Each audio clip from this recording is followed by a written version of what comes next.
नमस्कार साथियों, स्वागत है आप सभी का। तो आज की क्लास आप लोगों के लिए काफ़ी महत्वपूर्ण होने वाली है, क्योंकि आज की क्लास में ज्ञानपीठ पुरस्कार से संबंधित कुछ महत्वपूर्ण प्रश्नों के बारे में पढ़ेंगे।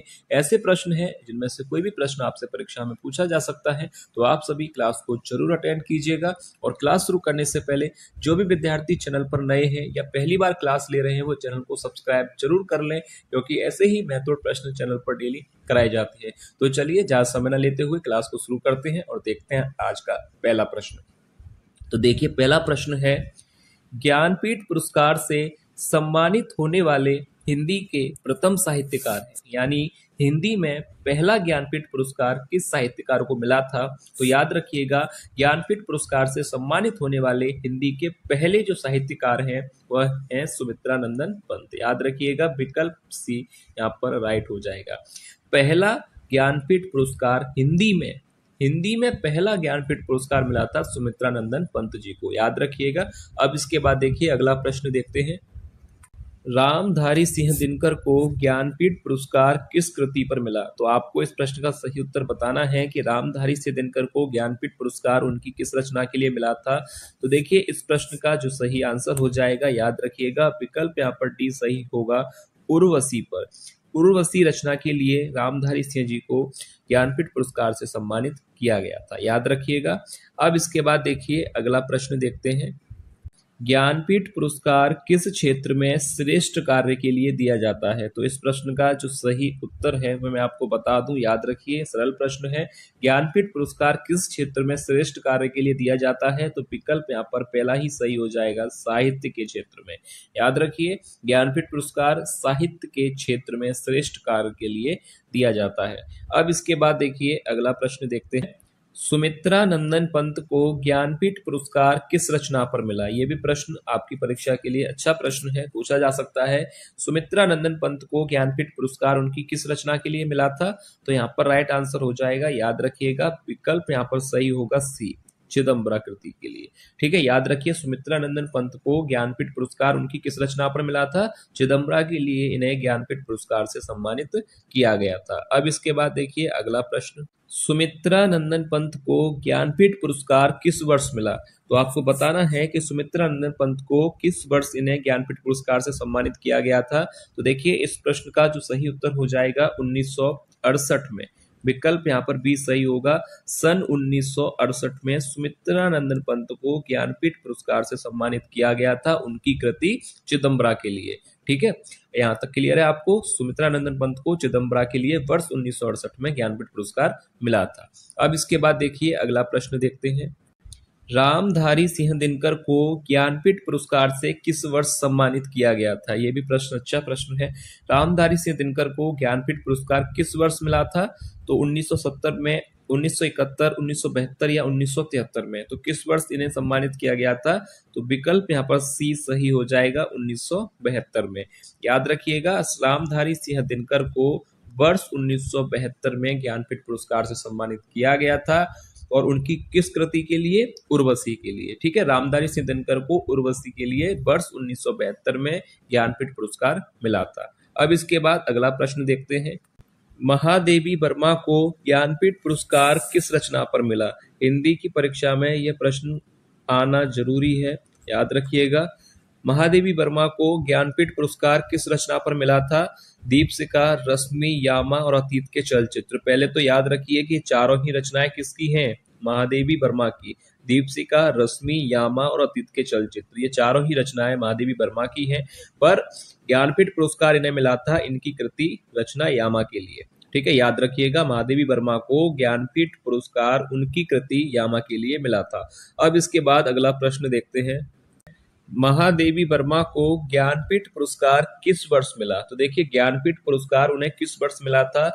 1980 में या 1981, 1982 में या 1983 में। तो याद रखिएगा 1982, यानी विकल्प यहाँ पर सी सही हो जाएगा। वर्ष 1982 में महादेवी वर्मा को उनकी कृति यामा के लिए ज्ञानपीठ पुरस्कार से सम्मानित किया गया था। ठीक है, याद रखिएगा, ये इसलिए मैंने यहाँ पर आपको लिख के बताया क्योंकि ये प्रश्न हिंदी की परीक्षा में पूछा जाने वाला प्रश्न है, और इस बार भी आपसे पूछा जा सकता है कि महादेवी वर्मा को वर्ष 1982 में यामा कृति के लिए ज्ञानपीठ पुरस्कार से सम्मानित किया गया था। अब इसके बाद देखिए अगला प्रश्न देखते हैं। अज्ञे जी को किस रचना पर ज्ञानपीठ पुरस्कार सम्मान मिला था? तो देखिए अज्ञे जी को बताना है आपको कि ज्ञानपीठ पुरस्कार किस सम्मान यानी किस रचना के लिए इन्हें सम्मान मिला था।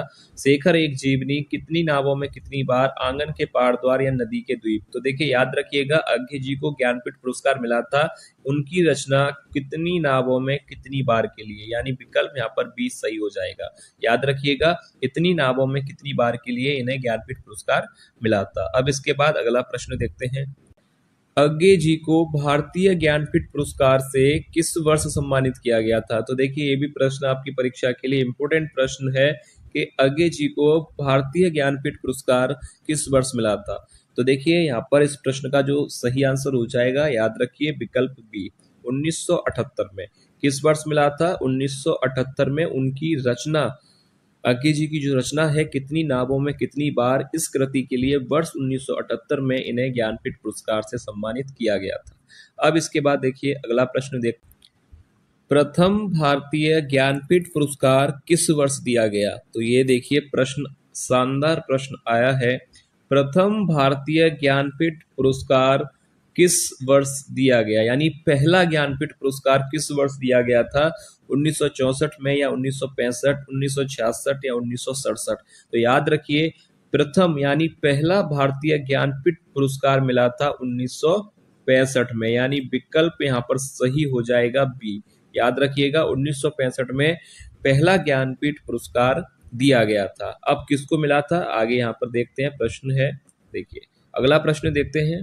भारतीय ज्ञानपीठ पुरस्कार प्राप्त करने वाले प्रथम लेखक हैं। आपको बताना है कि भारतीय ज्ञानपीठ पुरस्कार सबसे पहले किस लेखक को मिला था? उमाशंकर जोशी, ताराशंकर बंदोपाध्याय, जी शंकर कुरूप या सुमित्रा नंदन पंत? तो याद रखिए, ध्यान से देखिएगा कि पहला ज्ञानपीठ पुरस्कार यहाँ पर पूछा गया, प्रथम ज्ञानपीठ पुरस्कार किसे मिला था? तो जी शंकर कुरूप, यानी विकल्प यहाँ पर सी सही हो जाएगा। याद रखिएगा जी शंकर कुरूप को पहला ज्ञानपीठ पुरस्कार मिला था। ठीक है। अब आप अगर सोच रहे हैं कि सुमित्रा नंदन पंत भी होना चाहिए, तो मैं आपको बता दूं यहाँ पर पूछा गया है कि प्रथम ज्ञानपीठ पुरस्कार किसे मिला था? तो जी शंकर कुरूप को। और अगर आपसे यही प्रश्न पूछा जाता कि पहला ज्ञानपीठ पुरस्कार हिंदी में किसे मिला था, ठीक है, अगर हिंदी शब्द लगा हुआ होता कि हिंदी के लिए किसे मिला था, तो सुमित्रा नंदन पंत राइट होता।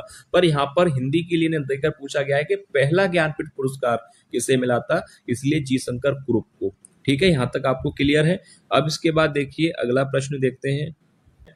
मलयालम भाषा में ज्ञानपीठ पुरस्कार पाने वाले पहले लेखक हैं। तो देखिए ज्ञानपीठ पुरस्कार पाने वाले पहले लेखक हैं मलयालम भाषा में। तो इस प्रश्न का जो सही उत्तर हो जाएगा यहाँ पर भी सी ही सही होगा, जी शंकर कुरूप। याद रखिएगा अगर आपसे पूछा जाए कि पहला ज्ञानपीठ पुरस्कार किसे मिला था, तो जी शंकर कुरूप को। मलयालम भाषा में पहला ज्ञानपीठ पुरस्कार किसे मिला था, तो जी शंकर कुरूप को। अगर हिंदी भाषा में पहला ज्ञानपीठ पुरस्कार किसे मिला था, तो सुमित्रा नंदन पंत को। याद रखिएगा ये तीन प्रश्न, हिंदी में पूछा जाए तो सुमित्रा नंदन पंत होगा, मलयालम भाषा में पूछा जाए तो जी शंकर कुरूप होगा, अगर पहला ज्ञानपीठ पुरस्कार पूछा जाए तो जी शंकर कुरूप। यहाँ तक आपको क्लियर होना चाहिए। अब इसके बाद अगला प्रश्न देखते हैं। 2017 में कृष्णा सोबती को किस सम्मान से सम्मानित किया गया था? भारतीय ज्ञानपीठ पुरस्कार, साहित्य अकादमी पुरस्कार, पद्म विभूषण या पद्म भूषण? तो देखिए कृष्णा सोबती जी को 2017 में जो पुरस्कार मिला था, यानी सम्मानित इन्हें किया गया था भारतीय ज्ञानपीठ पुरस्कार से, यानी पहला ही विकल्प यहाँ पर सही हो जाएगा। याद रखिएगा भारतीय ज्ञानपीठ पुरस्कार से इन्हें वर्ष 2017 में सम्मानित किया गया था। अब इसके बाद अगला प्रश्न देखते हैं। नरेश मेहता को भारतीय ज्ञानपीठ पुरस्कार से किस वर्ष सम्मानित किया गया था? यानी नरेश मेहता को किस वर्ष भारतीय ज्ञानपीठ पुरस्कार मिला था, आपको बताना है। तो याद रखिएगा इस प्रश्न का जो सही उत्तर हो जाएगा वर्ष 1992 में। याद रखिएगा विकल्प बी यहाँ पर सही हो जाएगा। वर्ष 1992 में नरेश मेहता को भारतीय ज्ञानपीठ पुरस्कार से सम्मानित किया गया था। अब आगे यहाँ पर नेक्स्ट क्वेश्चन देखते हैं।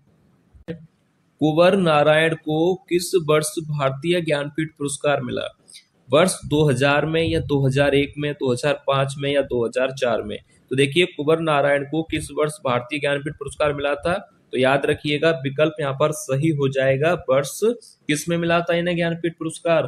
कुंवर नारायण को 2005 में, यानी विकल्प सी यहाँ पर सही होगा। याद रखिएगा वर्ष 2005 में कुंवर नारायण को भारतीय ज्ञानपीठ पुरस्कार से सम्मानित किया गया था। अब इसके बाद देखिए अगला प्रश्न देखते हैं। हिंदी साहित्य में भारतीय ज्ञानपीठ पुरस्कार प्राप्त करने वाली पहली महिला लेखिका थी।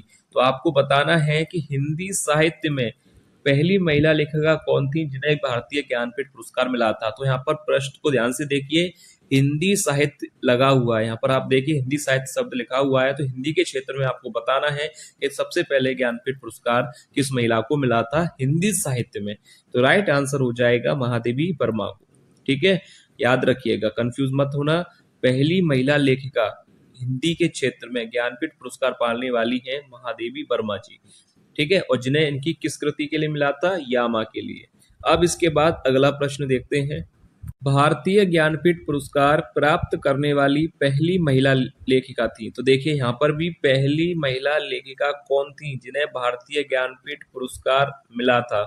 तो याद रखिएगा इस प्रश्न का राइट आंसर हो जाएगा, पहला ही विकल्प यहाँ पर सही होगा, आशा पूर्णा देवी। दोनों प्रश्न हैं पर दोनों ही अलग हैं। अगर आपसे पूछा जाए कि पहली महिला लेखिका कौन थी जिन्हें भारतीय ज्ञानपीठ पुरस्कार मिला था, तो याद रखिए आशा पूर्णा देवी। अगर प्रश्न आपको पूछा जाए कि हिंदी के क्षेत्र में अगर हिंदी शब्द लग गया कि हिंदी भाषा के क्षेत्र में हिंदी साहित्य के लिए किसे मिला था ज्ञानपीठ पुरस्कार, तो याद रखिएगा महादेवी वर्मा को पहले। ठीक है, अगर हिंदी में पूछा जाए तो महादेवी वर्मा है, और अगर पूछा जाए कि सबसे पहले ज्ञानपीठ पुरस्कार किस महिला को मिला था, तो आशा पूर्णा देवी। अगर पुरुष में पूछा जाए तो सुमित्रा नंदन पंत हैं जिन्हें हिंदी साहित्य में मिला था, और अगर प्रथम पूछा जाए कि प्रथम ज्ञानपीठ पुरस्कार पाने वाले लेखक कौन है, तो जी शंकर कुरूप। ठीक है, पुरुष में जी शंकर कुरूप है और महिलाओं में आशा पूर्णा देवी है। अगर हिंदी के क्षेत्र में पूछा जाए तो पहले सुमित्रा नंदन पंत हैं और फिर महिलाओं में महादेवी वर्मा है।